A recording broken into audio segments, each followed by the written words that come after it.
थोड़ी बहुत जरा मरा बातें मतलब ये थी कि सब ग्रुप में भी रह गई थी, वो भी आज मैं कराऊंगी। शायद मेरी भूल से रह गई थी या जो भी हुआ था। फिर उससे पहले मैं सेंट्रलाइज़र पढ़ाती हूँ आपको। ठीक है, सेंट्रलाइज़र।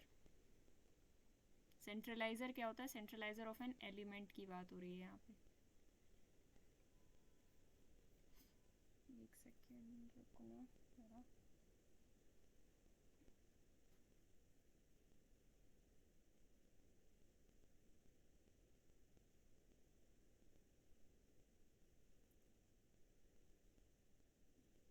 स्विच कर दूँ टेस्ट के लिए।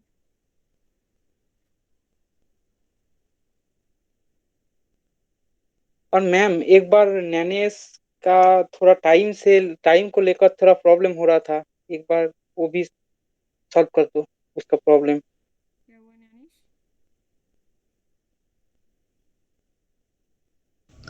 एक्चुअली मैम 2 बजे के मतलब क्लासेस होती है कॉलेज की भी। अभी तो ऑफलाइन स्टार्ट हो गया है कॉलेज, तो बाकी के क्लासेस तो अटेंड नहीं किए तो भी चल जाएगा मैम। सिर्फ फ्राइडे और सैटरडे मुझे लैटेक्स और पाइथन के क्लासेस तो अटेंड करने ही पड़ेंगे। लेटेक्स की भी क्लासेस होता है?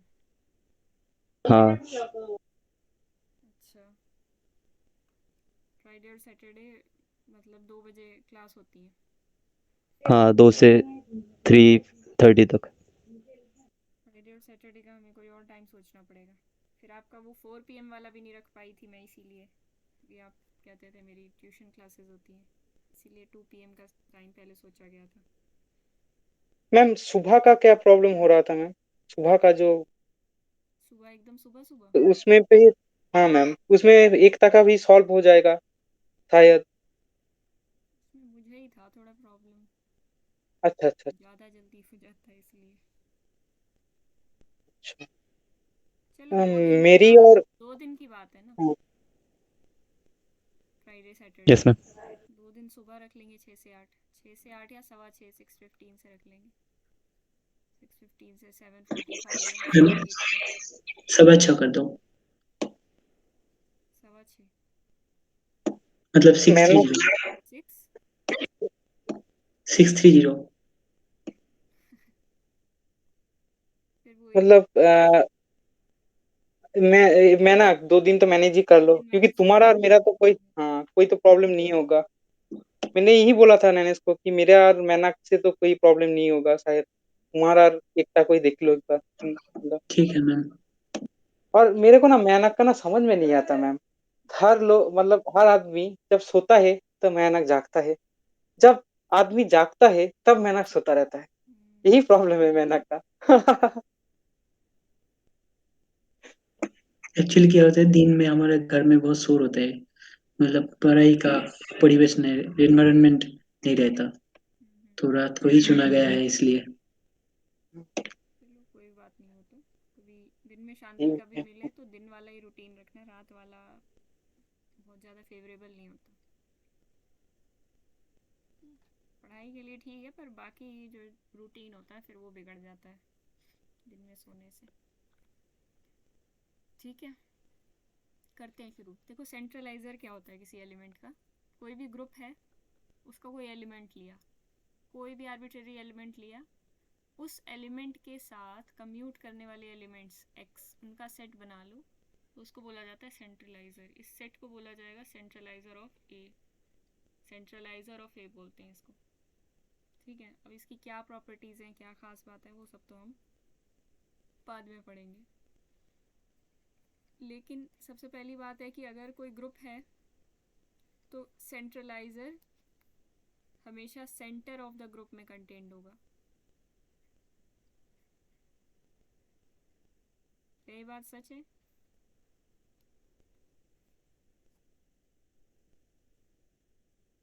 सेंटर ऑफ ग्रुप में वो सारे एलिमेंट्स आ रहे हैं जो ग्रुप के हर एक एलिमेंट के साथ कम्यूट कर रहे हैं, और इसके अंदर वो एलिमेंट्स आ रहे हैं जो ए के साथ कम्यूट कर रहे हैं।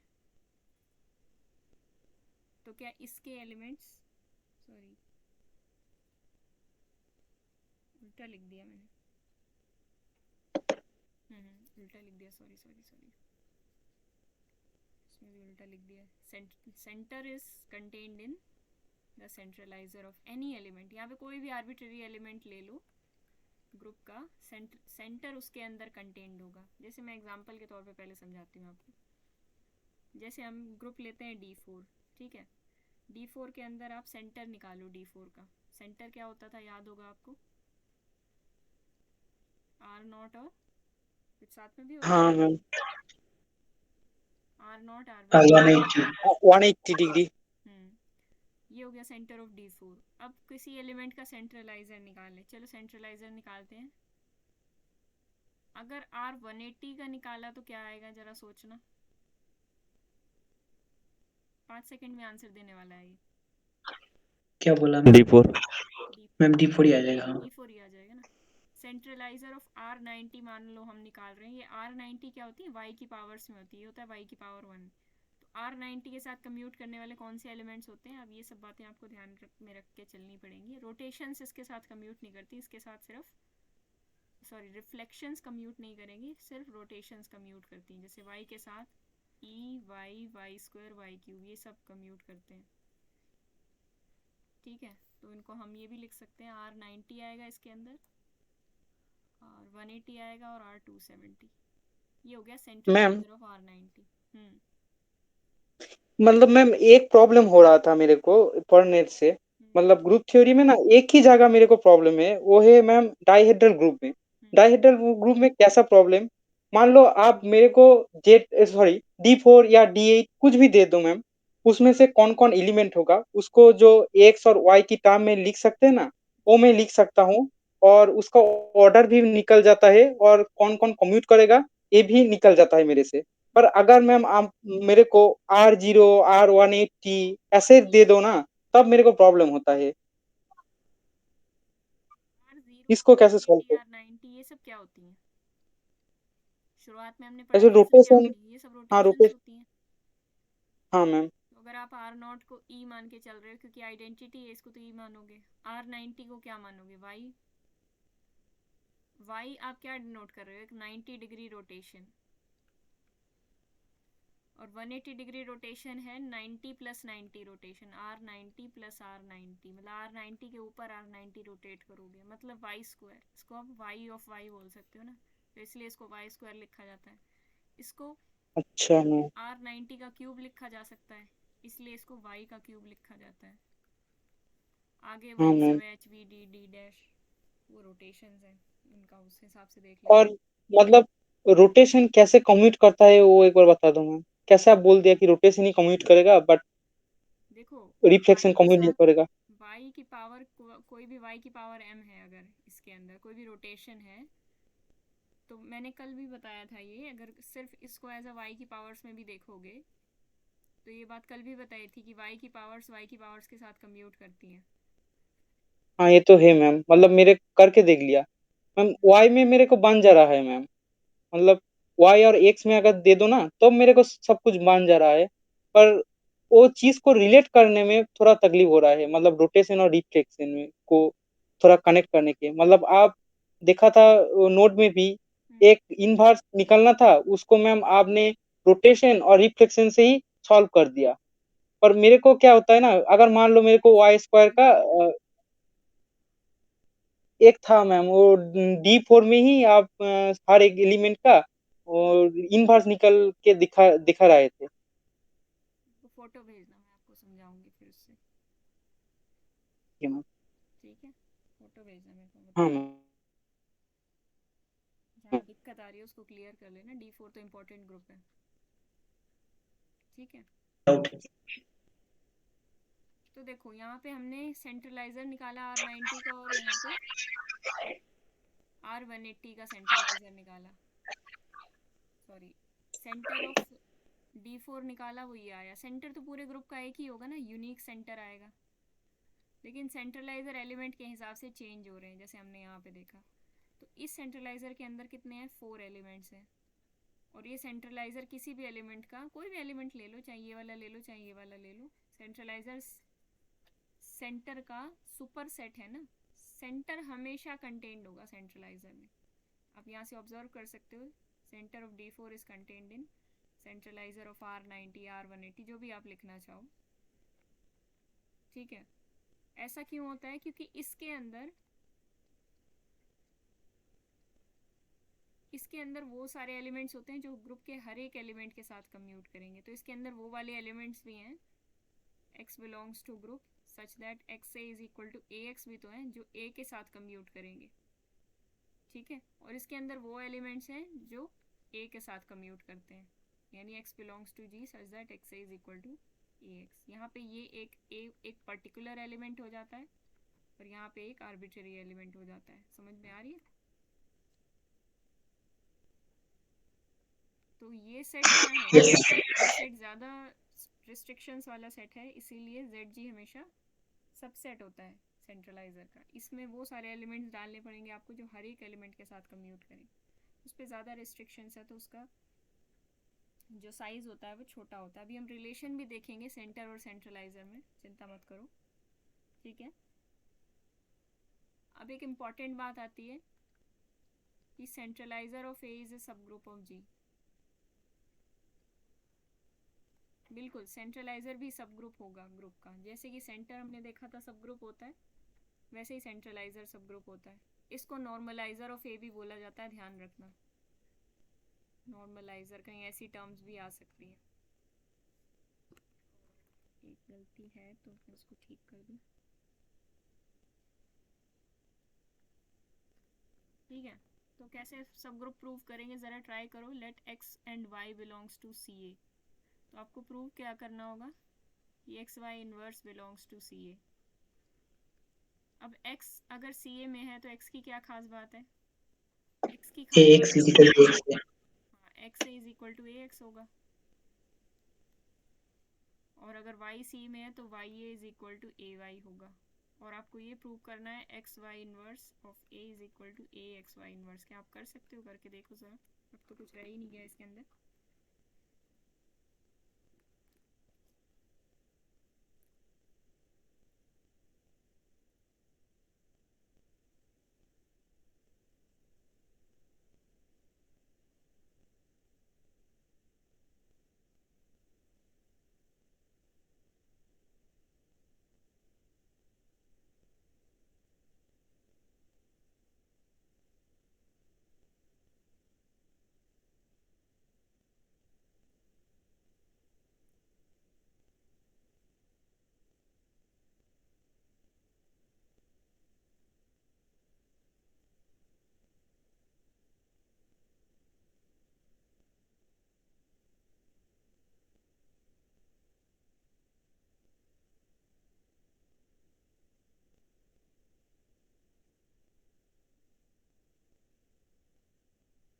क्या अगर y बिलोंग्स टू सी ए है तो y इनवर्स सी ए में आएगा?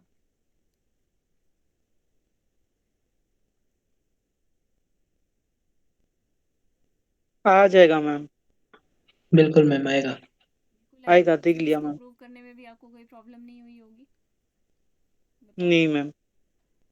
हो गया सबका? हाँ मैम।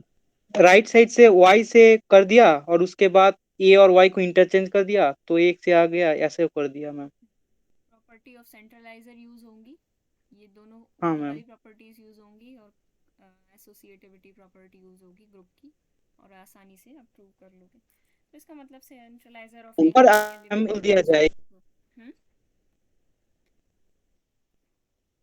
और जल्दी एक, बोलो, क्या कह रहे हो? अगर बोल दिया जाए कि एक ग्रुप है तो अगर y रहेगा मैम। मेरा नेटवर्क खराब है या आप लोगों का? आवाज़ ब्रेक होके आ रही है। पता नहीं, अब आ रहा है मैम। अब बोलो। अगर सेंट्रलाइजर एक ग्रुप फॉर्म कर रहा है तो अगर y उसमें है तो y इनवर्स भी तो रहेगा मैम। इसमें से तो कह सकते हैं। इसमें से नहीं कह सकते, ग्रुप ही तो फॉर्म बनाना है हमें। मैं तो इस प्रूफ के लिए आपसे अच्छा अच्छा, पूछ रही हाँ थी। प्रूफ वही तो हाँ, प्रूफ वो तो करना कर है। दिया मैम, हम्म, राइट साइड से y को करके ऐसे। अच्छा ये मैंने प्रूफ पूछ करना रहा है, था जब। आपका काम है ये प्रूव करना। सेंट्रलाइजर ऑफ ए और सेंट्रलाइजर ऑफ ए इनवर्स, ये जो सेट बनेंगे ये दोनों सेम होंगे, ठीक है। कल भी कुछ दिया था मैंने,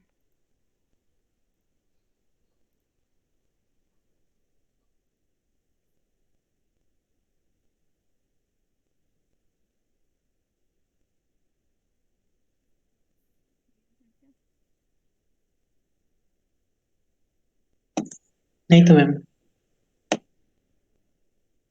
है।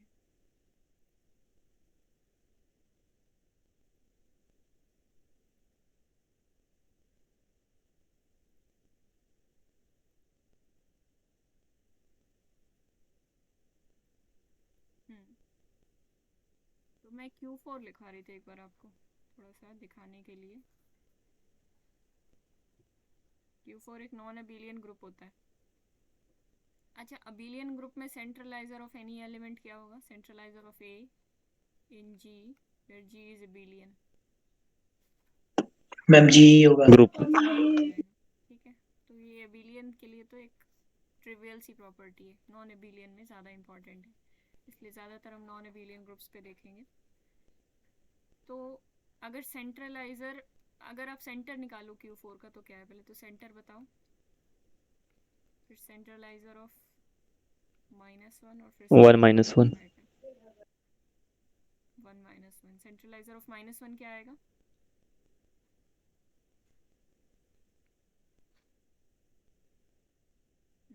Q4 Q4 ही आ जाएगा ना। Q4 ही आएगा। जो सेंटर में है उसका तो फिर वही ग्रुप ही आ जाएगा, पूरे ग्रुप के साथ। ये -1 तो बेचारा खुद ही कम्यूट करता है, तो इसके साथ तो सभी कम्यूट करेंगे, मतलब -1 की दोस्ती सबके साथ है वो किसी से दुश्मनी नहीं रखता। तो -1 का सेंट्रलाइजर या नॉर्मलाइजर Q4 हो जाएगा। सेंट्रलाइजर ऑफ आयटा निकाल के देखो जरा क्या आएगा। 1 -1। क्या एलिमेंट खुद के साथ कम्यूट नहीं करता? कोई भी एलिमेंट हाँ मैम, 1 -1 और आएगा। क्या ये ग्रुप बनेगा 1 -1 और I?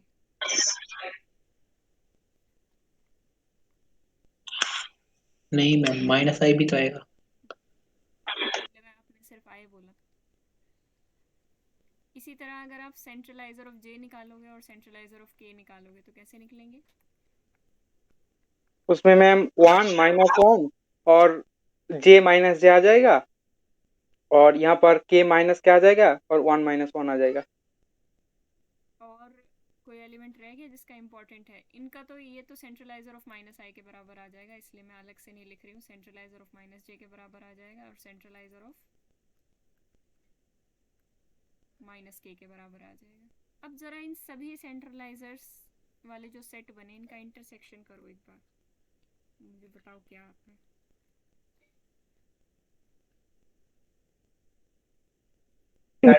सेंटर ऑफ ग्रुप आएगा। सेंटर है, निकाल लो, इसे नहीं निकाला।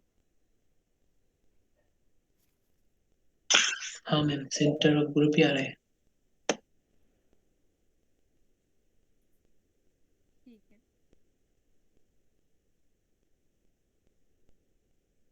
तो एक थ्योरम है जो कहती है कि intersection of A belongs to group, intersection of all सेंट्रलाइजर्स।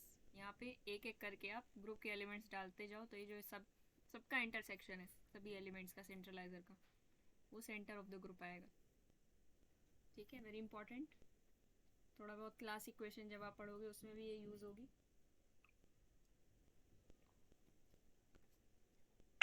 अच्छा। ठीक है ना, तो यही हल्का फुल्का ऑब्जर्वेशन से अभी मैं करा रही हूँ, जो इंपॉर्टेंट चीज़ें होंगी हम प्रूफ भी देखेंगे। अच्छा, सेंट्रलाइजर क्या अबेलियन सब ग्रुप हो सकता है? सवाल ये उठता है अब। जैसे सेंटर अबेलियन होता है, सेंट्रलाइजर भी नहीं अबेलियन मैम, नहीं? तो क्या कोई काउंटर है आपके पास? काउंटर मतलब सेंट्रलाइजर में क्या होता है, कोई भी एक एलिमेंट के साथ वो कर गया तो हो जाएगा, पर ये तो कहीं नहीं बोला कि सबके साथ करेगा। इसका प्रूफ ट्राई करोगे क्या? ये जो लिखा है, आपको क्या करना है, दो सेट्स को इक्वल दिखाना है, तो एक एलिमेंट इसका लेना, एक एलिमेंट इसका लेना। एक बार जैसे x belongs to intersection of a belongs to g, हल्का सा मैं दिखा देती हूँ तो आप कर लोगे। CA ये करोगे तो क्या होगा? इसका मतलब x सेंट्रलाइजर में है हर एक a वाले एलिमेंट के साथ, तो x is equal to ax हो जाएगा, और ये होगा for all a belongs to group, है ना, क्योंकि ये कोई भी आर्बिट्रेरी एलिमेंट था ना। समझ रहे हो मेरी बात? तो यहाँ से क्या आ जाएगा? x belongs to zg. H belongs to Z G, और रिवर्स साइड अप्रूव कर लेना। ठीक है, कल पूछूंगी मैं, बहुत इजी है प्रूफ, हाँ ट्राई तो कर ही सकते हैं। ठीक है, जेड जी का एलिमेंट लेना, फिर इसमें दिखाना। ठीक है, इस पे वापस आते हैं हम। सेंट्रलाइजर क्या अबिलियन होगा? जैसे D4 के अंदर ही कुछ ना कुछ, अगर नहीं होगा तो काउंटर ढूंढने की कोशिश करो। D4 में किसी एलिमेंट का सेंट्रलाइजर निकालो। मान लो हमने निकाला सेंट्रलाइजर ऑफ, अगर आप किसी रोटेशन का सेंट्रलाइजर निकालोगे तब तो दिक्कत आएगी, क्योंकि रोटेशन का सेंट्रलाइजर निकालोगे वो तो एक अबिलियन ग्रुप आएगा, EY Y2 Y3। समझ रहे हो? वो तो ये ग्रुप आना है रोटेशन के लिए। लेकिन सेंट्रलाइजर ऑफ, मान लो हम H निकाल रहे हैं, हमने ग्रुप लिखा है यहाँ पे R0 R90 R180 R270 HVD D'। अभी जैसे मैंने Q4 के अंदर करवाया, सारे ये पूरा आपको दिखाया हर एक एलिमेंट का सेंट्रलाइजर। चलो D4 के अंदर देखते हैं हर एक एलिमेंट का सेंट्रलाइजर। ठीक है,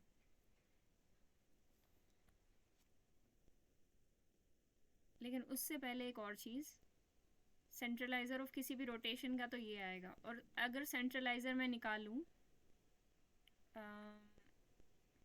मान लो H का सेंट्रलाइजर निकालना है, नहीं सॉरी, R180 का सेंट्रलाइजर क्या आएगा जरा बताओ? zg. ZG आएगा।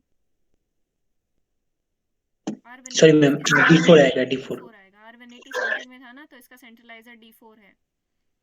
बताओ यहाँ से कुछ हिंट लगा आपको? सेंट्रलाइजर ऑफ यस मैम, d4 तो कम्यूटेटिव क्या ये नहीं बात है. सच हो रही है? नहीं, सेंट्रलाइजर ऑफ R180 तो D4 आ रहा है। कई बार ऐसे एलिमेंट्स होते हैं ना जो सेंटर के होते हैं, सेंटर के एलिमेंट तो पूरे ग्रुप के साथ कम्यूट करते हैं और पूरा ग्रुप आ जाता है उनका सेंट्रलाइजर, तो ये तो नॉन अबिलियन है। आप तो कह रहे हो कि अबिलियन होगा। ठीक है ना, तो ये हमने एग्जाम्पल ढूंढ लिया, बहुत ईजिली मिल जाएगा।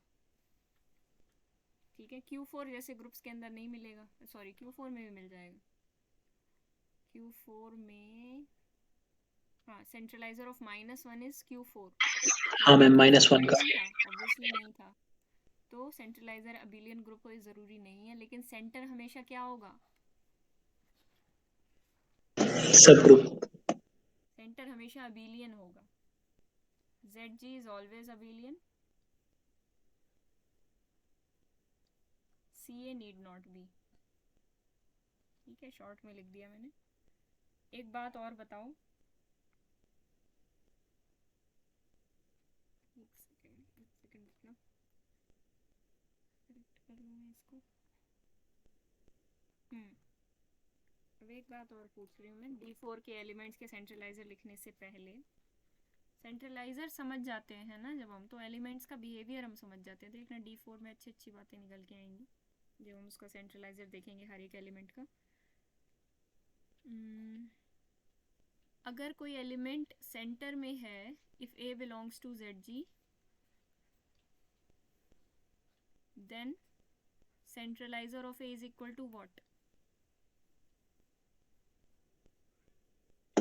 जी. Centralizer of A is equal to G। Is the converse true? ये सोचना, इज द कन्वर्स ट्रू और नॉट? ठीक है,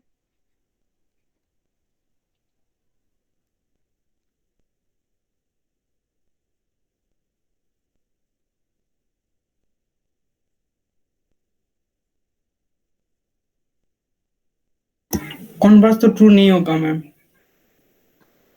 एग्जांपल? अभी अभी किया था मैम वो, आई मतलब 1 - 1 क्वार्टरनरी ग्रुप में जो किया था अभी अभी Q4 में। Q4 में हाँ, कौन सा? एक ही एक जे कोई भी ले लो, मतलब 1 - 1 I - I ले लो, तो I तो सेंट्रलाइजर में है, पर वो जेट। क्वेश्चन ये है कि अगर सेंट्रलाइजर ग्रुप के बराबर आ रहा है तो क्या वो सेंटर का एलिमेंट होगा? अच्छा सेंट्रलाइजर ग्रुप सेंट्रलाइजर, के बराबर ढूंढो, अच्छा ग्रुप के ठीक है बराबर मैम। किस में आ रहा है। ठीक है, ये हो गया गया होमवर्क, सोच समझ के देना आंसर। आगे बढ़ते हैं, centralizer of each element of D4 देखते हैं। देखो कैसे, D4 क्या होता है आपको पता है, मैं फिर से लिख देती हूँ, R0, R180, R270, इसी टर्म्स में लिख रही हूँ मैं, R270 ये ज़्यादा अंडरस्टैंडेबल होता है। R90 रह गया, उसको यहाँ लिख देती हूँ H B D D dash, ठीक है। तो अभी हम सेंट्रलाइजर ऑफ R0 अगर देखें या सेंट्रलाइजर ऑफ R180 देखें, दोनों का इकट्ठे लिख दिया, हमें पता है D4 होता है, ठीक है। दो एलिमेंट्स का खत्म। सेंट्रलाइजर ऑफ मैम कन्वर्स 2 हो जाएगा कन्वर्स 2 हो जाएगा, या how? Ma'am C of A is equal to G, इसका मतलब क्या है मैम? मतलब C, मतलब अगर Y C ऑफ A में है तो मतलब Y G का सारे एलिमेंट के साथ कमिट करेगा। Centralizer of A is equal to G है, तो A X इज इक्वल टू X X A for all. होगा for all X belongs to G। तो मैम ऐसे इसका मतलब क्या है? ये तो जे G में ही आएगा। ठीक है, ओके मैम। मतलब ये एक ऐसा एलिमेंट है जो हर एक एलिमेंट के साथ कम्यूट कर रहा है ग्रुप के, तो ये तो सेंटर में ही होगा, ठीक है, प्रूफ भी कर लिया। ठीक है, सेंट्रलाइजर ऑफ R270 ज़रा बताओ, बहुत आसान है, बहुत बहुत आसान है। R0, R180, R270, आप बाकी चेक भी करोगे ना तो नहीं आएंगे, यही आएगा। और सेंट्रलाइजर ऑफ इसको मैं लिख सकती हूँ R0, 180, R90, दोनों का यही आएगा, ठीक है। सिर्फ Y की पावर्स जो रोटेशंस है वही आपस में कम्यूट करेंगी, ठीक है। और 180 के साथ और 0 के साथ तो सारा ग्रुप ही कम्यूट कर रहा था। अब देखना, अब आ गया सेंट्रलाइजर ऑफ H निकालना। सेंट्रलाइजर ऑफ, देखो ये आप टेबल से ऑब्जर्व करना जाके, एक ये इम्पॉर्टेंट बात है, ये टेबल से ऑब्जर्व करना। हमने टेबल बनाई थी। सेंट्रलाइजर ऑफ H जब आप निकालोगे तो क्या निकलेगा, R0, R180, H तो खुद के साथ कम्यूट करेगा ही। और वैसे अगर आपको आइडिया नहीं लग रहा है कि अगला एलिमेंट क्या आना चाहिए, तो H का इन्वर्स आ सकता है यहाँ पे। H का इन्वर्स क्या होता है, वर्टिकल, भी ठीक है। H का इन्वर्स होता है V, इसका इन्वर्स सेल्फ होता है, इसका इन्वर्स ये होता है, इसका इन्वर्स ये होता है, और ये भी सेल्फ होता है, ठीक है। तो नहीं, V कहाँ होता है, क्या बात कर रहे हो, H का इन्वर्स तो H ही होता है, रोटेशन है ये, सेल्फ इन्वर्स है। मैं भी वही बताने लग गई, तुम भी वही बताने लग गए, ठीक है। H को दोबारा करोगे H इंटू H, तो वो आइडेंटिटी होता है। तो इसका सेंट्रलाइजर ये होगा और V का सेंट्रलाइजर भी यही होगा, ठीक है। ये कैसा ग्रुप हो गया, एक अबीलियन ग्रुप हो गया, क्योंकि इसमें 4 ऑर्डर का ग्रुप है, अबीलियन हो गया, पर ये नॉन साइक्लिक ग्रुप हो गया। आपको दिख रहा होगा इसमें 1 2 2 2 ऑर्डर्स हैं, ऐसे 1 2 2 2, मतलब आप इसको अगर बोलना चाहो तो Z2 क्रॉस Z2 के भी आइसोमॉर्फिक बोल सकते हो। ये जस्ट एक एक्स्ट्रा नॉलेज के लिए, और इससे ज़्यादा कुछ नहीं। अगर सेंट्रलाइजर ऑफ D निकालना है तो वो ये आता है, मतलब D और H और V एक दूसरे के साथ कम्यूट करेंगे, और D और D डैश एक दूसरे के साथ कम्यूट करेंगे। ये समझने वाली बात है और ये ऑब्जर्व करने वाली बात है, ठीक है। D D डैश कर दो या D डैश D कर दो, कुछ फ़र्क नहीं पड़ता, ये दोनों आपस में कम्यूट करते हैं, ठीक है। तो ये आ जाएगा सेंट्रलाइजर ऑफ D डैश के बराबर। अब हो गए सारे एलिमेंट्स कवर, समझ रहे हो मेरी बात? Yes ma'am. तो ये इस तरीके का होता है। बाकी ऑब्जर्वेशन आपको लेना है, आपने D4 कर ही रखा है, ठीक है। तो हमें पता होना चाहिए कौन सा एलिमेंट किसके साथ कम्यूट करता है। सेंटर निकालने से आपको ये ऑब्जर्वेशन नहीं मिल पाता, इसीलिए सेंट्रलाइजर में हमने देख लिया D4 के अंदर। ये सब बातें नोट्स में हैं भी वैसे। सेंट्रलाइजर के अंदर मतलब कौन कौन से एलिमेंट के सेंट्रलाइजर कौन कौन से होंगे, ठीक है। जो इंपॉर्टेंट ग्रुप्स हैं उनके जानना ज़रूरी है। अब बात आ जाती है थोड़ी सी आगे, एक और चीज़ है, मैं एक क्वेश्चन देती हूँ, उसके बारे में थोड़ा सा सोचो।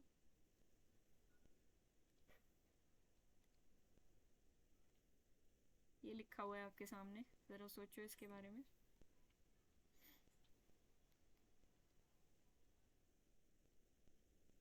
If G is a group and A belongs to G, तो centralizer of A is contained in centralizer of A cube, या centralizer of A cube is contained in centralizer of A, या centralizer of A is equal to centralizer of A cube। क्या true हो सकता है इसमें से? आप example ले सकते हो, आप काफ़ी कुछ कर सकते हो इसमें।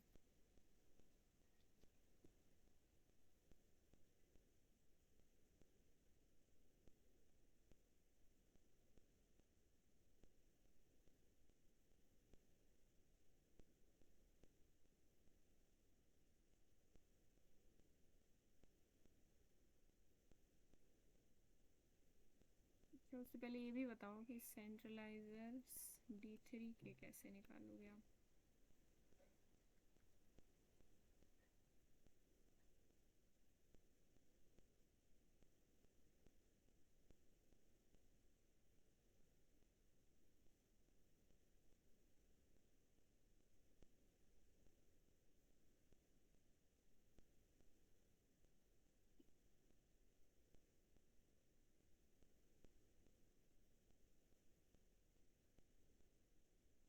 इसका सेंट्रलाइजर क्या होगा? इसका तो D3 होगा, एक बार देखना ज़रा। और इसका सेंट्रलाइजर क्या होगा?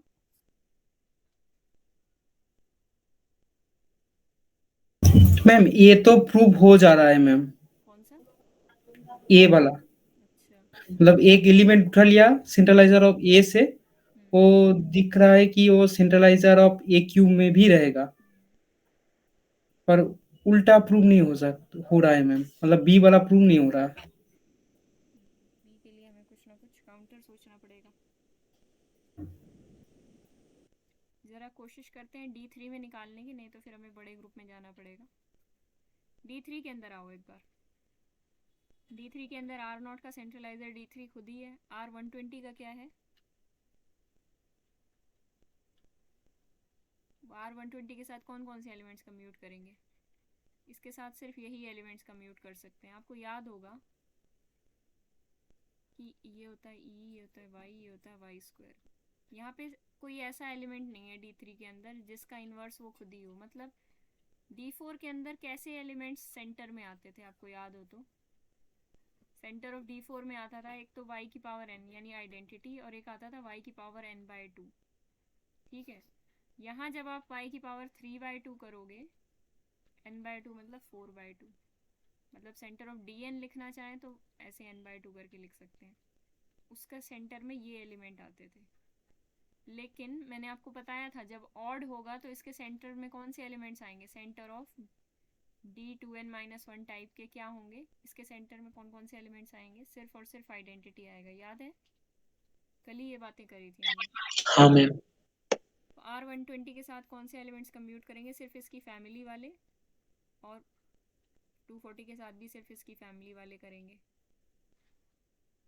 240 जो भी है, ठीक है। इसके साथ कौन से कम्प्यूट करेंगे?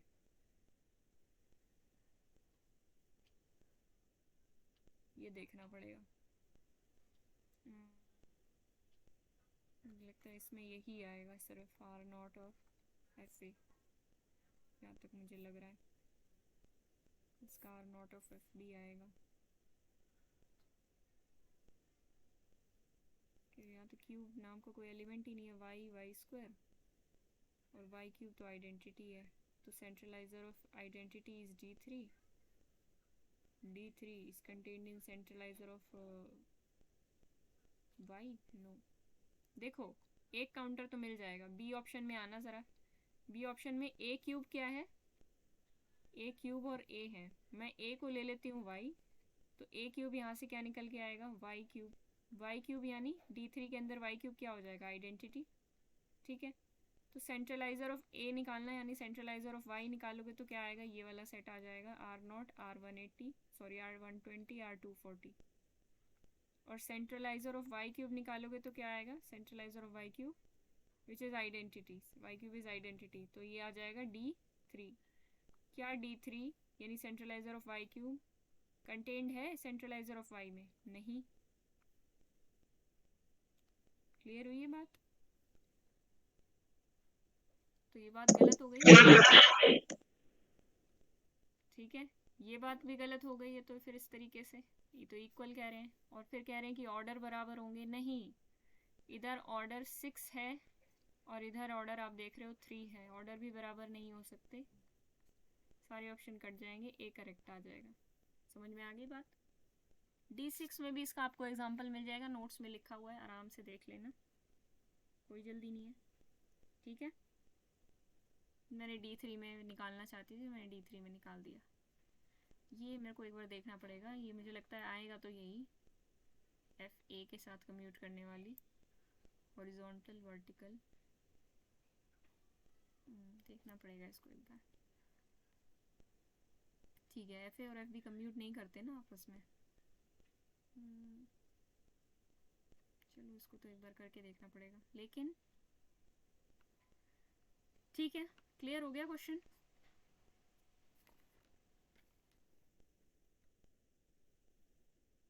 हाँ मैम। लगभग आपको काउंटर भी इन्हीं DNs में ही मिल जाते हैं, कोई ऐसी चिंता की बात नहीं होती। S3 का एक बार सेंट्रलाइजर्स निकालते हैं हम, और मैं आपको होमवर्क दे रखा है, याद रखना ये वाला, ये प्रूव करना है CA is equal to CA inverse for any A belongs to G, ठीक है। अब नेक्स्ट पे आते हैं और देखते हैं centralizer of each element in S3। देखो इसका जो, अगर हमें SN में बहुत ज़्यादा वास्ट लेवल पे देखना है ना, उसके लिए तो हमें क्लास इक्वेशन करनी पड़ेगी, और मैं नेक्स्ट टू नेक्स्ट क्लास में या नेक्स्ट क्लास में ही क्लास इक्वेशन के बारे में इंट्रोडक्शन दूंगी, ताकि हमें एसेंस की एसएन में कैसे कैसे एलिमेंट किन किन एलिमेंट्स के साथ कम्यूट करते हैं उसके बारे में पता चले। पहले पर एक हल्का सा ऑब्जर्वेशन लेते हैं। देखो S3 के अंदर कैसे कैसे एलिमेंट्स हैं, अब आप मेरे को बताओगे कौन किसके साथ कम्यूट करेगा।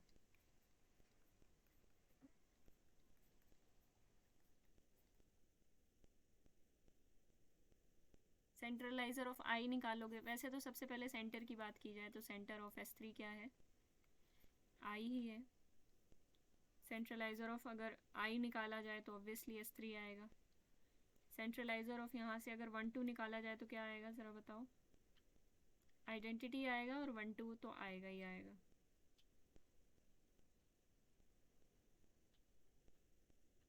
और कुछ नहीं आएगा मैम। और कुछ नहीं आएगा, और कोई भी 2 साइकिल 2 साइकिल देखोगे वो भी नहीं आएगी इसके अंदर। 3 साइकिल देखोगे, 3 साइकिल और 2 साइकिल तो वैसे भी कभी आपस में कम्यूट नहीं करती, आप क्लास इक्वेशन पढ़ के उसको भी समझ जाओगे। तो सेंट्रलाइजर ऑफ 1 2 निकाला, सेंट्रलाइजर ऑफ 1 3 निकाला, और सेंट्रलाइजर ऑफ 2 3 निकाला। ये सिर्फ सेल्फ और आइडेंटिटी इन्हीं दोनों के साथ कम्यूट करते हैं। अब सेंट्रलाइजर ऑफ 1 2 3 में क्या आएगा, 1 2 3 वाला सेंट्रलाइजर किसके साथ कम्यूट करेगा।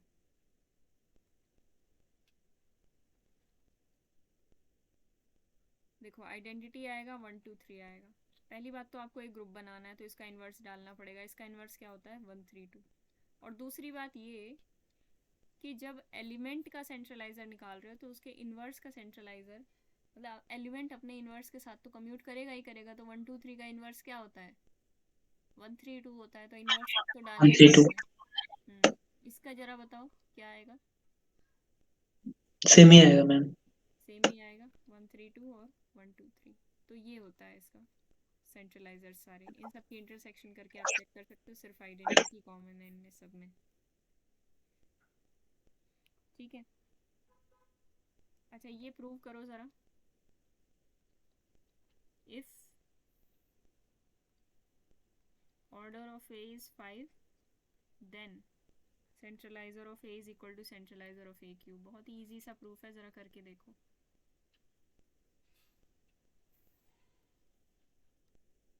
अगर ऑर्डर ऑफ A 7 हो जाए तब क्या होगा, ये होमवर्क है आपका।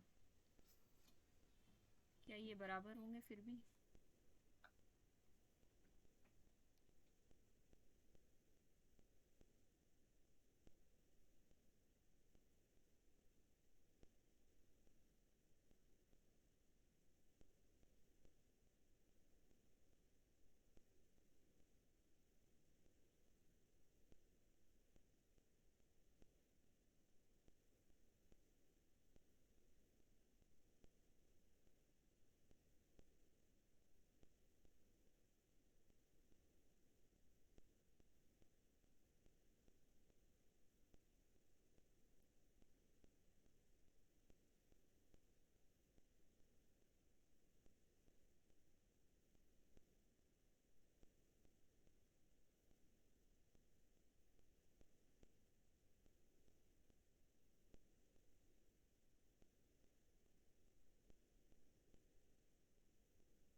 हाँ मैम 5 के लिए तो हो रहा है।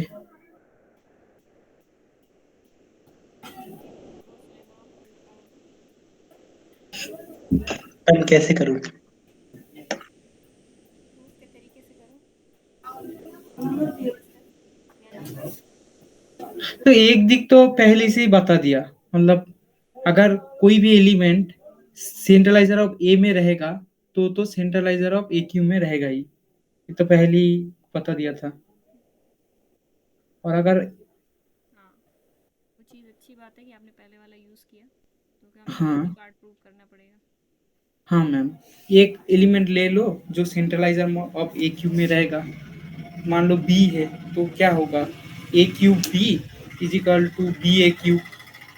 और ये बोल रखा है कि order of A equal to 5, तो उसमें से तो ये आ जाएगा ऑर्डर 2, मतलब लेके चलोगे let X belongs to centralizer of A cube, क्योंकि आपको प्रूव करना है centralizer of A cube is contained in सेंट्रलाइजर of A, है ना। Yes ma'am. तो इसका मतलब क्या हो जाएगा, X A cube is equal to A cube X. अब आपको प्रूव क्या करना है, X A is equal to A X. यहाँ से आप क्या कर सकते हो, एक्स ए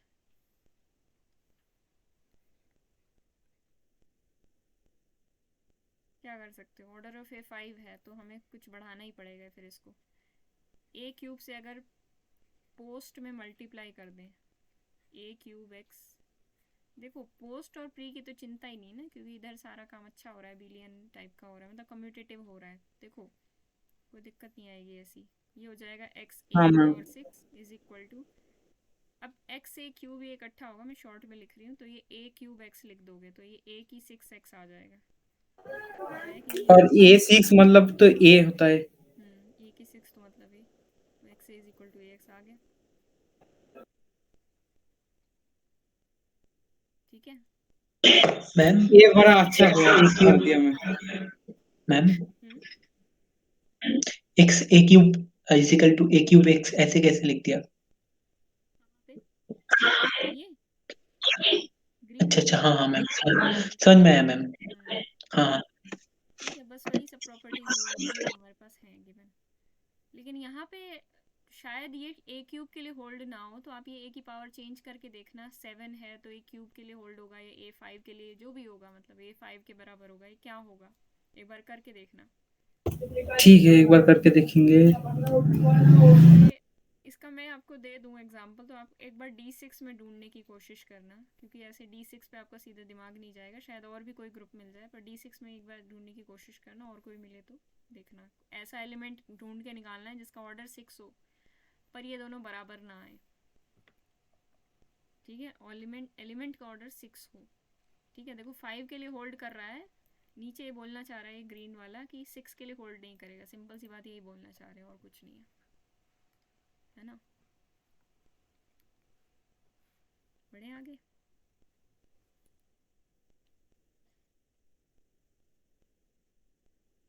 यस मैम। थोड़ी ज़रूरी बातें कर लेते हैं हम, जो हमारा थोड़ा सब ग्रुप का पोर्शन रहता है। अच्छा, ये जरूरी नहीं था इसका मतलब। ज़रूरी है, मैं भी। ज़रूरी है। देखो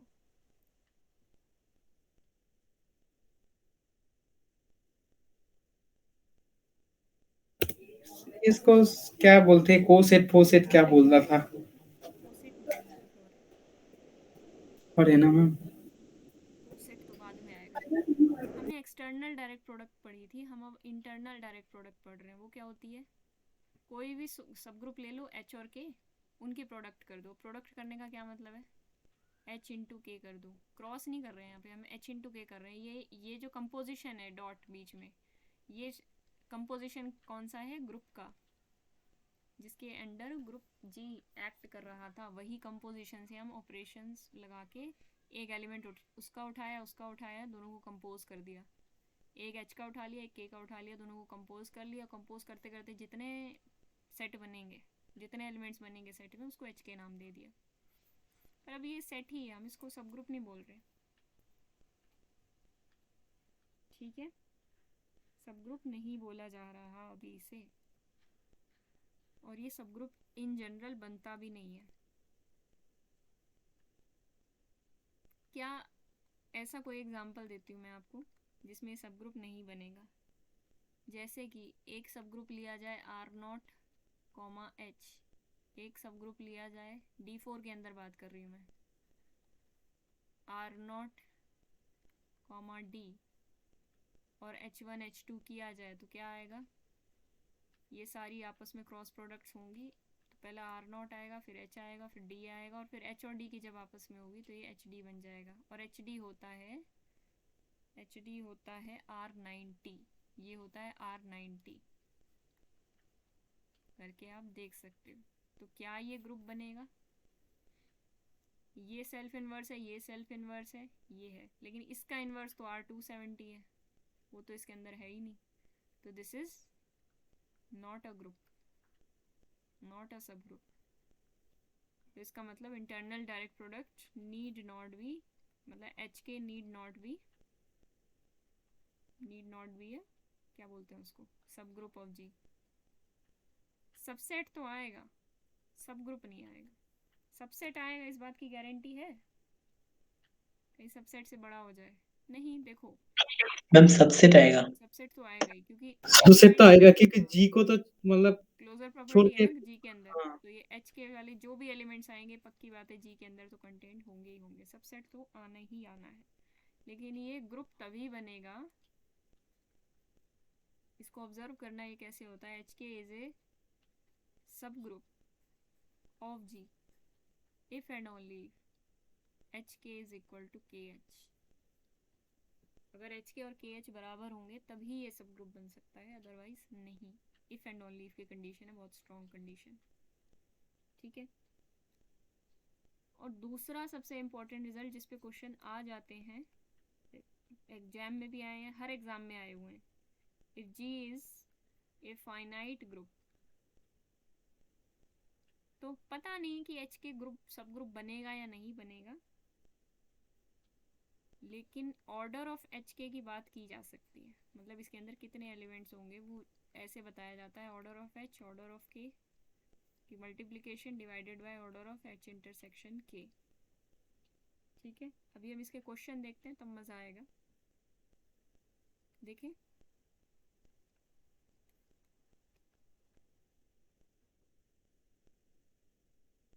इफ H एंड K, ये टिफर का क्वेश्चन है, if H and K are subgroups, are two subgroups, और वो भी डिस्टिंक्ट सबग्रुप्स हैं, सेम नहीं है, ऑफ ऑर्डर 12, दोनों का ऑर्डर 12 है लेकिन डिस्टिंक्ट है, सेम नहीं है, कहीं 12 सोच के कोई सेम सोच ले।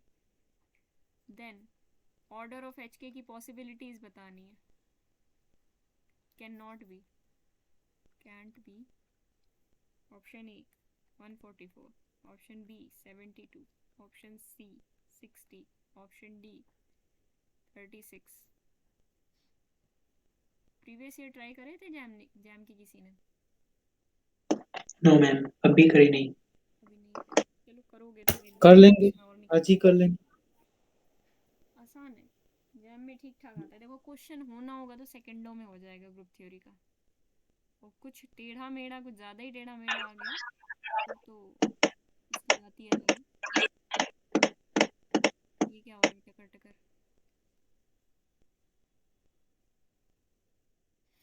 क्वेश्चन में इसमें आपको क्या समझ में आ रहा है, पहले तो ये बताओ। अब ऐसे डायरेक्टली मैं आपको करने को नहीं कह रही, लेकिन क्या समझ में क्या आ रहा है इसको देख के? H और K 12 एलिमेंट्स कंटेन करता है। ऑर्डर ऑफ H के जब आप निकालोगे तो उसका फॉर्मूला दे रखा है ना हमने, order of H order of K divided by order of H intersection K। Possibility बतानी है इसकी, मतलब इस पर आ जाती है सारी बात, है कि नहीं? Yes ma'am. तो ऊपर क्या लिखोगे, 12 इंटू 12। अब नीचे देखो, H इंटरसेक्शन K क्या सब ग्रुप बनता है G का? मतलब सब ग्रुप H का भी बनेगा, सब ग्रुप G का भी बनेगा, सब ग्रुप K का भी बनेगा, है कि नहीं? हाँ मैम। ये बात बोल दी मैंने। ये इसके ऑर्डर को भी डिवाइड करेगा, इसके ऑर्डर को भी डिवाइड करेगा। अब 12 को डिवाइड करेगा, दोनों का ही ऑर्डर 12 है, तो अब हम कर ही क्या सकते हैं, ऑर्डर ऑफ एच इंटरसेक्शन के 12 को डिवाइड करेगा। 12 वाली पॉसिबिलिटीज़ हैं इसके पास, मतलब ये 1 हो सकता है, 2 हो सकता है, 3 हो सकता है, 4 हो सकता है, 6 हो सकता है, 12 हो सकता है, बस इतना ही है पॉसिबिलिटीज़। ठीक है, अब ये डिस्टिंक्ट है, तो यहाँ से एक बार ऑप्शन काटो कि और एच इंटरसेक्शन के का ऑर्डर क्या क्या नहीं हो सकता, पहले वो पॉसिबिलिटीज कम करो, 12 अपना काम कम करो। 12 तो नहीं हो सकता। 12 नहीं हो सकते हैं, वेरी गुड, बाकी सब हो सकते हैं। बाकी सब हो सकता है, एक एक करके रखो। देखो बाकी सब हो सकता है क्योंकि ग्रुप का ऑर्डर नहीं बताया हुआ। अब यहाँ पे साथ में order of G is equal to let's say 144 बोल देते, तब देखना ज़रा क्या हो सकता था। हमें ये पता है एच के इज ए सब group of ji, H K is a subset of जी, उस कंडीशन को यूज़ करो और ग्रुप के ऑर्डर को यूज़ करो और फिर देखना कुछ कटेगा।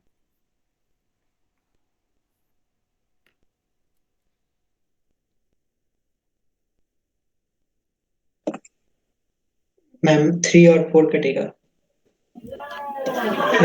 3 कटेगा। 3 हो गया तो क्या हो गया, 12 की 48, क्या दिक्कत है, 48 नहीं हो सकता ऑर्डर ऑफ एच के?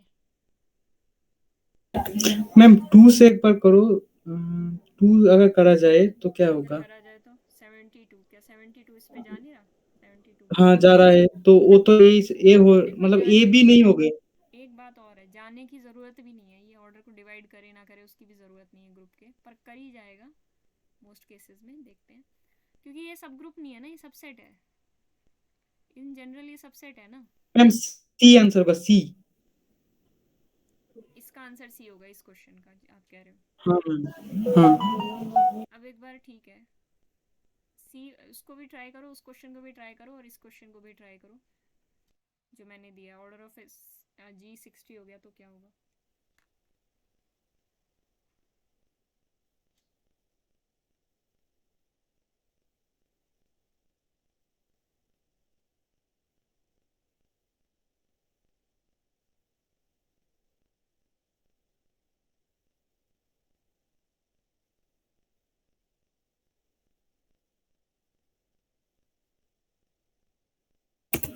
तो अगर मैम ऑर्डर ऑफ जी अगर 60 हो जाए तब तो वो 72 और 144 भी नहीं होगा। ऑर्डर ऑफ जी 60 हो जाए आप कह रहे हो, तो अगर हम हाँ यहाँ 6 रखें, मतलब ये 1 नहीं हो सकता, 1 वाला ऑप्शन कटेगा एच इंटरसेक्शन के 1, क्योंकि अगर ये 1 हाँ हो गया मैम, तो यहाँ 144 आ जाएगा, 144 हाँ ग्रेटर मैम, देन हो जाएगा 60, है कि नहीं? Yes ma'am. फर्स्ट क्वेश्चन हो गया वन ऑप्शन, गणेश आपका, फर्स्ट क्वेश्चन हो गया, फिर हम इस पे बात करते हैं। जो क्वेश्चन मैम ये नहीं पूछना हुआ, था, मुझे समझ में नहीं आ रहा मैम। अच्छा तो बोलो ना, आपकी आवाज़ ही नहीं आ रही थी इतनी देर से। चलो उसकी बात बाद में करेंगे, पहले ओरिजिनल क्वेश्चन की बात करते हैं। ओरिजिनल क्वेश्चन में देखो एक एक करके मैं सारे जो पॉसिबिलिटीज़ आई थी यहाँ तक समझ में आ गया था, ये 1 2 3 4 6 12 नहीं हो सकता। मैंने कहा क्यों नहीं हो सकता, क्योंकि एच और के क्या थे, डिस्टिंक्ट। तो एच इंटरसेक्शन के क्या कभी 12 हो सकता है? एच और के दोनों का ऑर्डर 12 था और दोनों डिस्टिंक्ट थे, तो इनका इंटरसेक्शन में सारा चीज़ कॉमन थोड़ी आ जाएगी। Yes ma'am. तो 12 इसीलिए पॉसिबिलिटी काट दी। पॉसिबिलिटी लिखी किसकी है, एच इंटरसेक्शन के की, ठीक है, ऑर्डर ऑफ एच इंटरसेक्शन की 12 नहीं हो सकता। एक बार 1 रख के देखो, 1 रखा तो 144 आएगा, चलो ठीक है। 2 रखा तो क्या आएगा, 72 आ जाएगा। 3 रखा तो क्या आ जाएगा, 48। 4 रखा तो 36। 6 रखा तो 24। ये पॉसिबिलिटीज आ सकती हैं, क्या अग्री कर रहे हैं सब लोग इस बात पे? 24 हाँ मैम। Yes ma'am. बस। अब 60 आई क्या इसमें कहीं पे? 144 आ गया, ठीक है, 72 आ गया, ठीक है। उन्होंने पूछा है क्या नहीं आ सकता, 36 आ गया, हाँ आ गया, 60 नहीं आया, तो ये नहीं आ सकता, तो यही तो आंसर है। ओके मैम, मुझे लगा कैन भी वहाँ पर। नहीं नहीं नहीं, कैन भी नहीं, ठीक है। अब अगर ऑर्डर ऑफ जी 60 हो जाए, अब क्वेश्चन चेंज कर दिया, मुझे नहीं पता ऑप्शन भी मैच करेंगे या नहीं, पर एक बार क्वेश्चन चेंज कर लिया। आपको यहाँ से एनालिसिस करके सारा समझना है कंसेप्ट को, इसलिए मैंने यहीं पे 2 क्वेश्चन करा दिए। अब हमने कर दिया ऑर्डर ऑफ जी 60 भी है, मतलब साथ में ये भी कंडीशन ऐड कर दी। अभी 12 तो अभी भी कटेगा क्योंकि एच और के बराबर नहीं है, इन्होंने ये बोल रखा है। 60 ऑर्डर का ग्रुप है। अब यहाँ पे आप 1 रखो, ठीक है, एक एक करके 1 रखते हैं। 1 आएगा तो 144 आएगा, नहीं हो सकता, 1 को काटो। क्लियर हुआ ये?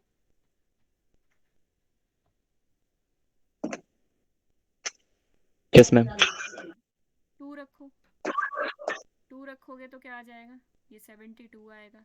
72 नहीं हो सकता, क्यों नहीं हो सकता, रीज़न लिखो, ये 60 से बड़ा है। अरे भाई हम तो एच के यानी एक सबसेट का ऑर्डर निकाल रहे थे, सबसेट का ऑर्डर सबसेट के एलिमेंट्स ग्रुप के एलिमेंट से कैसे बड़े हो गए, ये तो गलत बात है। तो इसलिए सबसेट के एलिमेंट्स ग्रुप के एलिमेंट से कैसे ज़्यादा हो गए, सॉरी बड़े नहीं ज़्यादा। 72 भी 60 से बड़ा आ गया, 2 को भी काटो। इसी तरह रख रख के हमने देखा, 3 रखा, फिर हमने 3 में क्या आएगा, 48। अब 48 आ सकता है, ठीक है, 3, 4 और 6 ये पॉसिबिलिटी हो सकती है। यहाँ पे 3, 4 या 6 रखा जा सकता है क्योंकि ये सबसेट है ग्रुप का। अभी तक हमने सब ग्रुप नहीं बोला, अगर सब ग्रुप की बात होती तो 48 डज नॉट डिवाइड 60, फिर ये और चीज़ हो जाती, तो फिर वहाँ से आगे कहानी थोड़ी सी बदल जाती। समझ रहे हो मेरी बात? अभी सिर्फ सबसेट पे बात हो रही है, तो बस एक्सीड नहीं करना चाहिए ग्रुप के ऑर्डर को, ये कंडीशन है। क्योंकि हमें कोई Yes, इन्फॉर्मेशन नहीं है ना कि एच के Yes, ma'am. बनेगा नहीं बनेगा। एबिलियन दिया होता फिर भी हम बोल देते, अगर जी एबिलियन है तो H K is always subgroup. If G is abelian then H K is always subgroup. True और फॉल्स?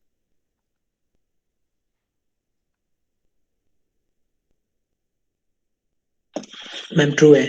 ट्रू आएगा, तो हम बोल सकते थे, ठीक है, क्योंकि H K is equal to के एच तो अपने आप ही हो जाता अगर जी एबिलियन होता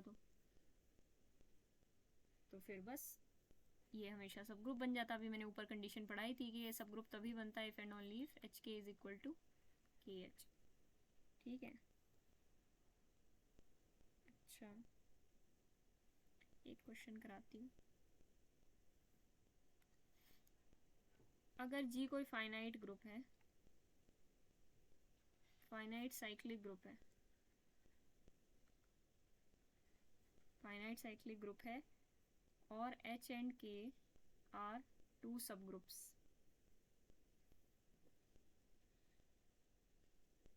of G of order 10 and 12 respectively, order of h के निकालना है।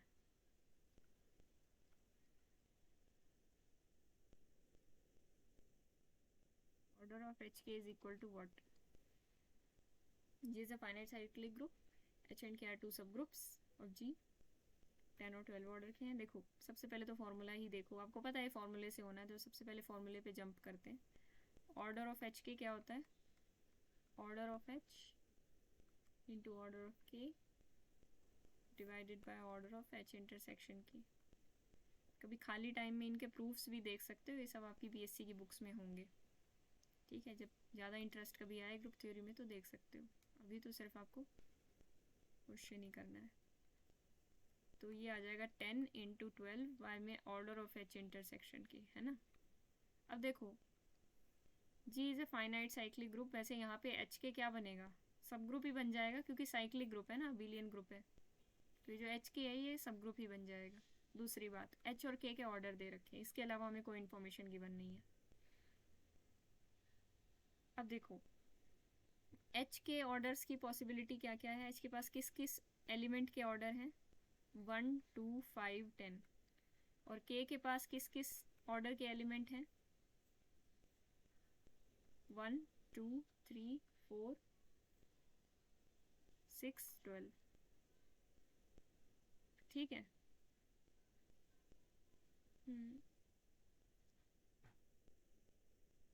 क्या हर एक ऑर्डर का एलिमेंट मिलेगा एच के पास?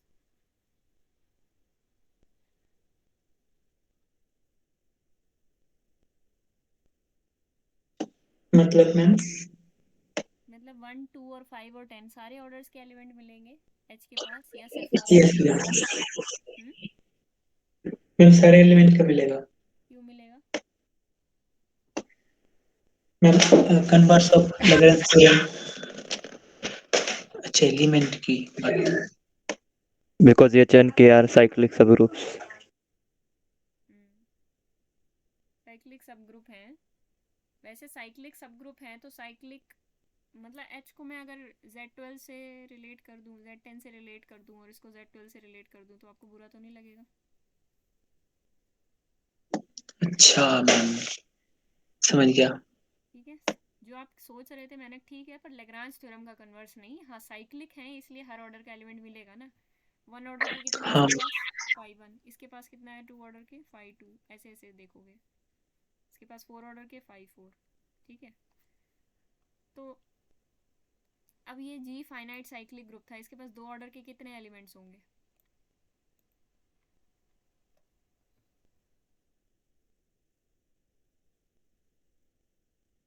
चलो पहले उससे पहले मैं एक और बात पूछती हूँ। एच इंटरसेक्शन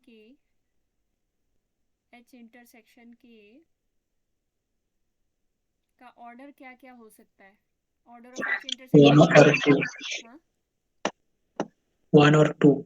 1 और 2 हो सकते हैं, मतलब एलिमेंट के ऑर्डर 1 और 2 हो सकते हैं उसमें, ये कह रहे हो?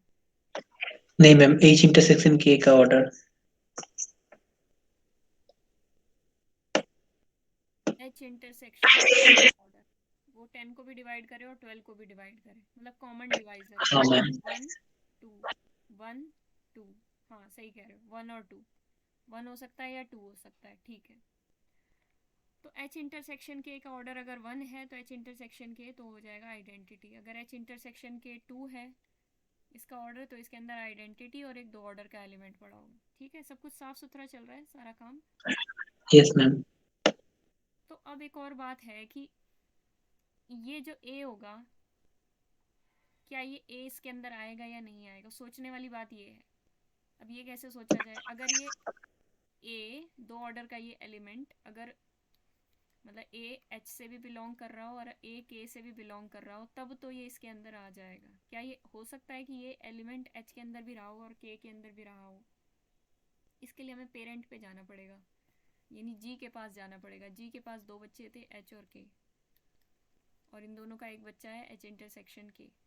जी के पास दो ऑर्डर का एलिमेंट था, ध्यान से समझना, शायद नोट्स में 3-4 लाइनों में ये बात लिखी हुई है। जी के पास दो ऑर्डर का एलिमेंट था। कितने थे दो ऑर्डर के एलिमेंट जी के पास? How many elements of order 2? G is a finite cyclic group, remember.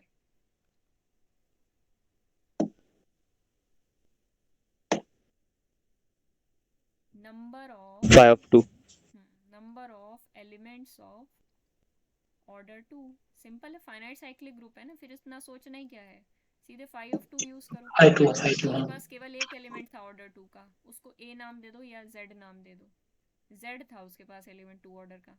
अब आप कह रहे हो उसके ये जो दो सब ग्रुप्स थे यानी दो बच्चे थे, इनके पास भी दो ऑर्डर का एलिमेंट था। गारंटी दे रहे हो आप मुझे?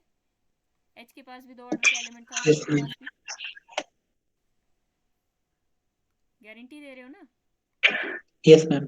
तो इसके पास भी जेड था और जेड इसके पास भी था, तो जेड इसके पास भी था, इसके पास भी था, तो इसके पास भी आ गया। ये जेड यूनिक चल रहा है ऊपर से नीचे तक, ये हेरिटेज चल रही है ऊपर से नीचे तक। तो ये जो z है ये और कुछ नहीं, ये a ही है। जो मैं अभी a की बात कर रही थी ये z ही है, और ये z यहाँ पे भी आ गया। g से लेते लेते हम इसको नीचे तक ले आए। ठीक है, तो इसका मतलब क्या हुआ? क्या समझ में आया?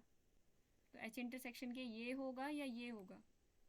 ऑब्वियसली ये होगा, क्योंकि वो जो यूनिक एलिमेंट था ना वो ऊपर से चलता हुआ आ रहा है, वो ग्रुप में भी था, उसके सब ग्रुप्स में भी था। क्यों था? क्योंकि सारे साइक्लिक थे, और चलते चलते वो इसके अंदर भी आ जाएगा।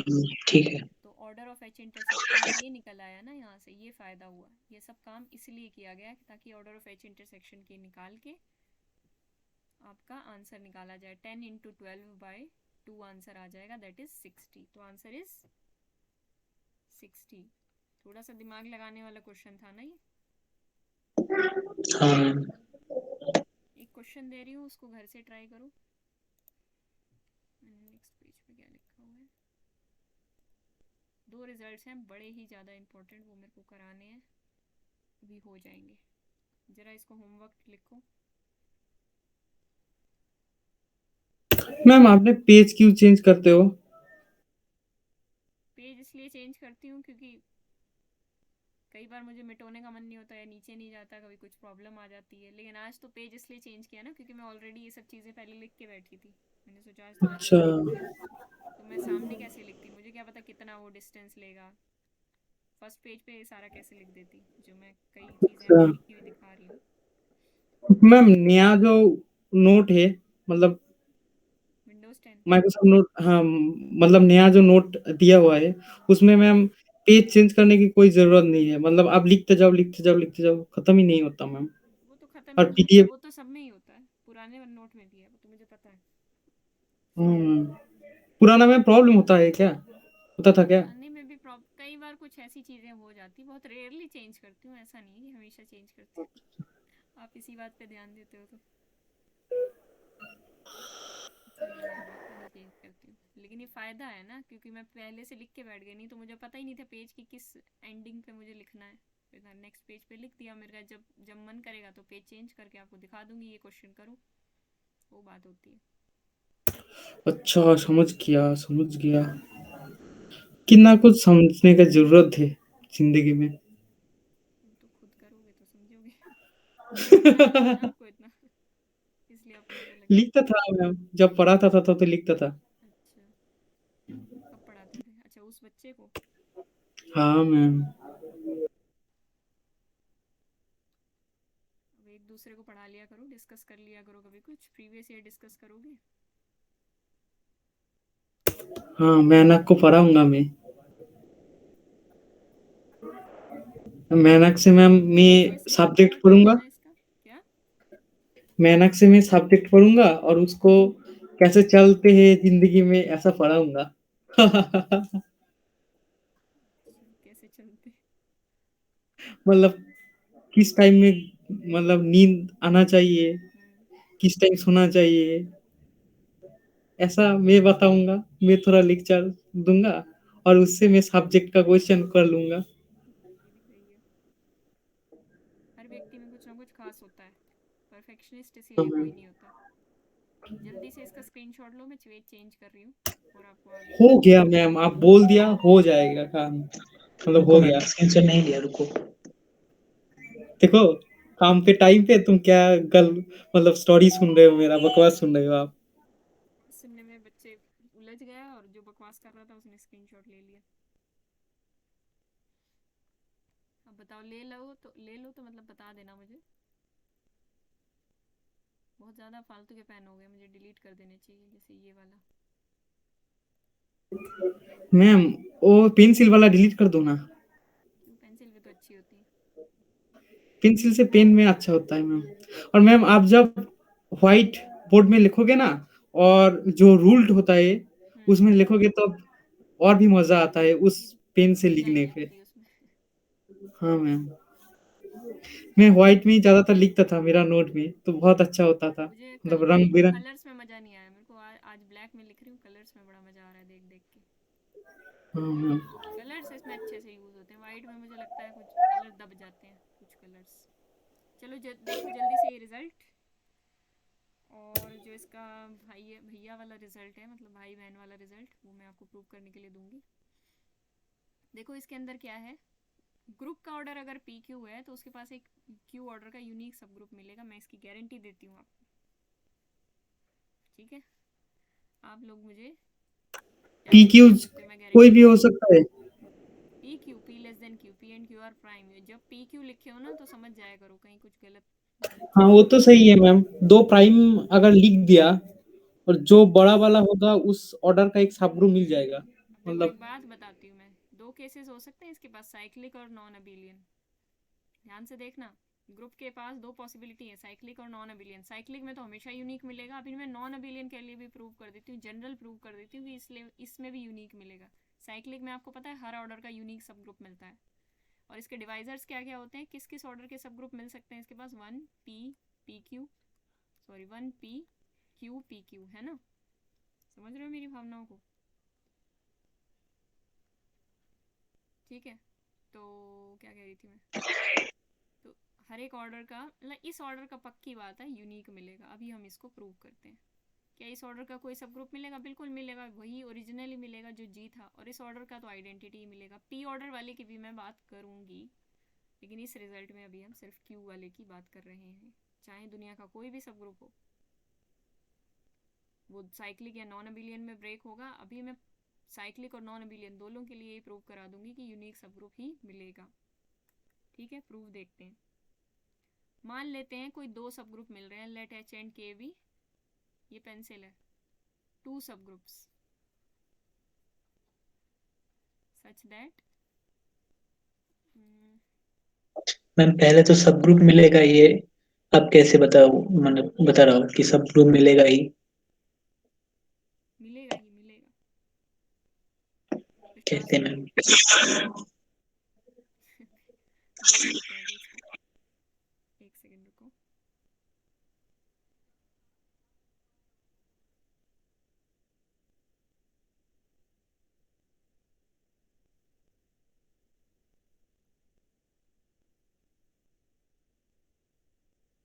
मैम पहले तो सब ग्रुप मिलेगा ये प्रूव करना होगा ना, फिर यूनिकनेस की बात। साइक्लिक होगा ना सब ग्रुप, मैम साइक्लिक के लिए होगा, लेकिन मैं कह रही हूँ नॉन नॉन क्यू ऑर्डर का सब ग्रुप साइक्लिक होगा ना। के लिए। क्यू ऑर्डर का सब ग्रुप साइक्लिक होता है, तो नंबर ऑफ सब ग्रुप्स ऑफ ऑर्डर अच्छा, क्यू, हाँ हाँ यूनिक सब ग्रुप हमेशा मिलेंगे मैम ना। बिल्कुल। कितने मिलेंगे, कैसे मिलेंगे, वो अभी उसका फॉर्मूला भी हमने कर रखा है, number of elements of order q divided bye सब ग्रुप, जो भी है मतलब उसका फॉर्मूला है। तो साइक्लिक सब ग्रुप तो हमेशा मिलता ही है, इसलिए मिलेगा। ठीक है, तो अगर हम मान लें कि दो सब ग्रुप होंगे ऐसे, और दो सब ग्रुप होंगे और वो डिस्टिंक्ट होंगे, हमें तो यूनिक प्रूव करना है ना, यूनिक प्रूव करना है। Order of H is equal to order of K is equal to Q, prove तो यूनिक करना था, पर हमने मान लिया चलो डिस्टिंक्ट होंगे। तो इसमें दो केसेस बनेंगे, केस वन कि इनका इंटरसेक्शन आइडेंटिटी है, और केस टू हो जाएगा इसके अंदर कि एच इंटरसेक्शन के नॉन आइडेंटिटी आए। अगर एच इंटरसेक्शन की आइडेंटिटी आया तो ऑर्डर ऑफ एच के क्या हो जाएगा, यहाँ से order of H into order of K divided by one, यानी क्यू इंटू क्यू, यानी क्यू स्क्वायर। पर क्यू स्क्वायर तो पी क्यू से बड़ा है, ये तो ऑर्डर ऑफ जी से ही बड़ा आ गया, ऑर्डर ऑफ एच के, ऑर्डर ऑफ एच के ऑर्डर ऑफ जी से ही बड़ा आ गया, ये तो गड़बड़ हो गई। तो उसका मतलब ये केस नहीं हो सकता। ठीक है, सेकेंड केस की बात करें, एच इंटरसेक्शन की अगर नॉन आइडेंटिटी आएगा, तो इसका मतलब कोई ना कोई एलिमेंट होगा एच इंटरसेक्शन के में, इसका मतलब वो एलिमेंट एच में भी होगा और वो एलिमेंट के में भी होगा, और वो एलिमेंट नॉन आइडेंटिटी होगा। क्या इस बात की गारंटी है? ट्रू और फॉल्स?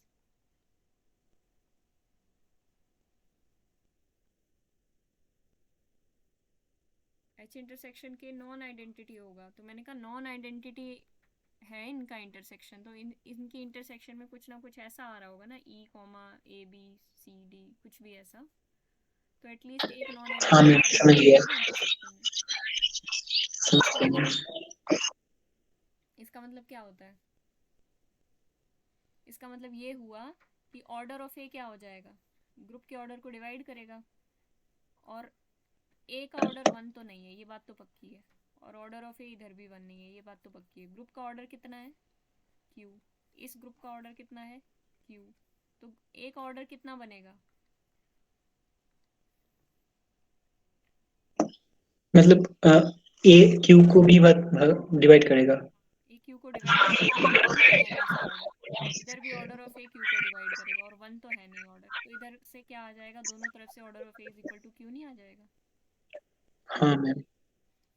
तो इसका मतलब क्या हो गया कि ये ग्रुप साइक्लिक नहीं हो गया, एच और K are cyclic. Ma'am order of a is equal to q हो रहा है इसलिए ना कि a not equal to e, नहीं हाँ, तो वन भी तो हो सकता वन नहीं हो सकता, इसलिए क्यू हो रहा है ना। है मैम। वो बात मैंने इसलिए अलग से लिख भी दी थी। तो ऑर्डर ऑफ ए क्यू हो जाएगा, मतलब एच ए से जनरेट हो रहा होगा, है ना, साइक्लिक हो गया, एच ए से जनरेट हो जाएगा, इधर के भी तो ए से जनरेट हो जाएगा, वो भी हाँ साइक्लिक हो गया। अरे ये तो तो सेम आ रहा है। x और k तो सेम आ गए, कॉन्ट्राडिक्शन। तो इसका मतलब क्या हो जाएगा, जो हमने दोनों केस लिए लेके चले दोनों केस फेल हैं, तो मतलब ओरिजिनल हमारी सपोजिशन ही गलत थी। इसका मतलब कि हमने माने थे 2 सब ग्रुप होंगे, नहीं 2 नहीं हो सकते, होगा तो यूनिक ही होगा क्यू ऑर्डर का। ठीक है, यस मैम। तो देयर एग्जिस्ट ओनली यूनिक सब ग्रुप ऑफ ऑर्डर क्यू। इससे एक और बात समझ में आती है कि अगर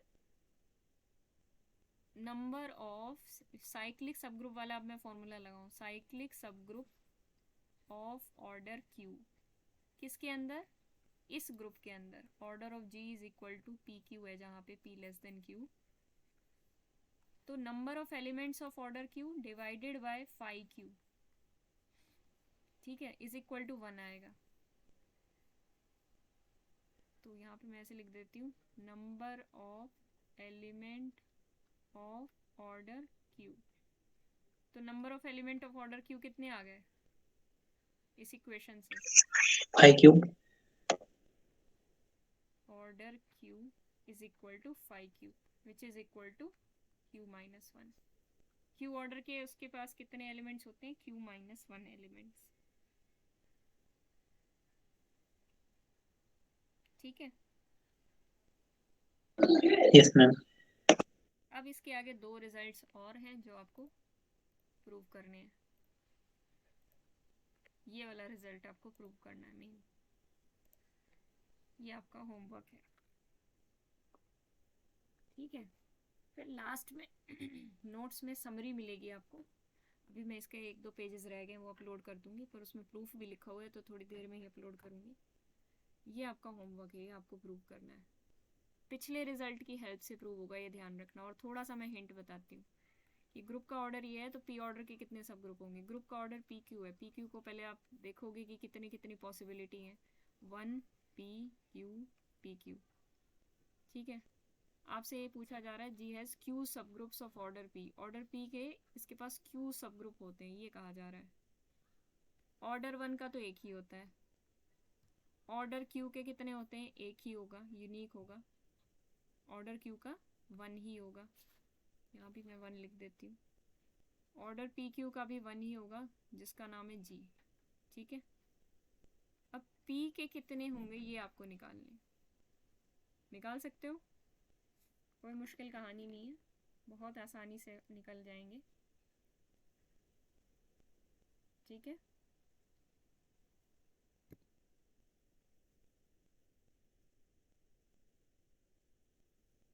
तो आपसे कल मिलें, ठीक है मैम। कल मिलते हैं।